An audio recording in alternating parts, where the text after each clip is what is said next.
Sir ಇಷ್ಟೊಂದು ball ಬೇಕಾ sir? ಓ ನಾನು ಒಂದೋ ಎರಡೋ ಇರುತ್ತೆ ಇಲ್ಲ ಅನ್ಕೊಂಡೆ. ಇಲ್ಲ ಇಲ್ಲ ಇಲ್ಲ ಇಲ್ಲ ನೋಡಿ ಇಷ್ಟೊಂದಿದೆ ಅಂತ ಹೇಳಿ ಕೌಂಟ್ಲೆಸ್. ಮಿನಿಮಮ್ ಅಂದ್ರೆ ಇಷ್ಟೆಲ್ಲ ಕ್ಯಾರಿ ಮಾಡ್ಲೇಬೇಕಾ? ಇಲ್ಲ ನಮ್ಮ ಟ್ರೈನಿಂಗಿಗೆ ನಾವು ಯಾವಾಗಲೂ ಇಟ್ಕೊಂಡಿರ್ತೀವಿ. ಓಕೆ.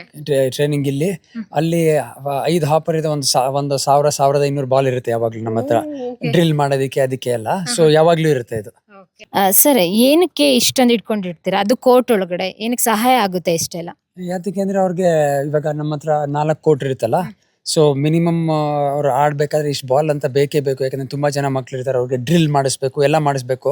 2 ಬಾಲ್ ಹೊಡೆದ್ಬಿಟ್ಟು ಬಾಲ್ ಹುಡ್ಕೊಂಡು ಬಾಲ್ ಎತ್ತಾಕೊಂಬರಕ್ಕಾಗಲ್ಲ. ಸೊ ನೀವು ಆ ಥರ ಮಾಡ್ತಾ ಇದ್ರೆ 2 ಗಂಟೆಯಲ್ಲಿ ನಿಮಗೆ 1.5 ಗಂಟೆ ಟೈಮೇ ಆಗೋಗ್ಬಿಡುತ್ತೆ.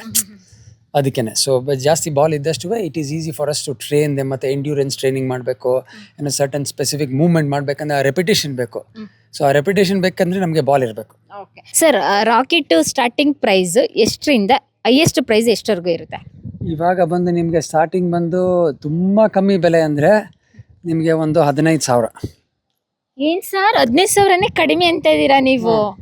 ನಮ್ಮ ಪೇರೆಂಟ್ಸ್ ಎಲ್ಲಿಗೆ ಹೋಗ್ಬೇಕು ಸರ್ ಹಾಗಾದ್ರೆ? 15,000ನೇ ಕಡಿಮೆ ಅಂತ ಹೇಳಿದ್ರೆ ಅಷ್ಟೊಂದು ಕಾಸ್ಟ್ಲಿ ಇದೆ ಅಂತ ನಮ್ಗೆ ಅನಿಸ್ತಾ ಇದೆ 15,000. ಹೌದು, ಯಾಕಂದ್ರೆ ಇಂಡಿಯಾದಲ್ಲೆಲ್ಲ ಈ ರಾಕೆಟ್ ಯಾವ್ದು ಮ್ಯಾನುಫ್ಯಾಕ್ಚರ್ ಮಾಡಕ್ ಆಗೋದಿಲ್ಲ, ಯಾರು ಮಾಡಲ್ಲ, ಇದು ಮಾಡಲ್ಲ, ಇದ್ರ ಜೊತೆ ಬರೋ ಸ್ಟ್ರಿಂಗ್ಸ್ ಯಾವ್ದು ಮಾಡೋದಿಲ್ಲ. ಸೊ ಎಲ್ಲ ಇಂಪೋರ್ಟೆಡ್.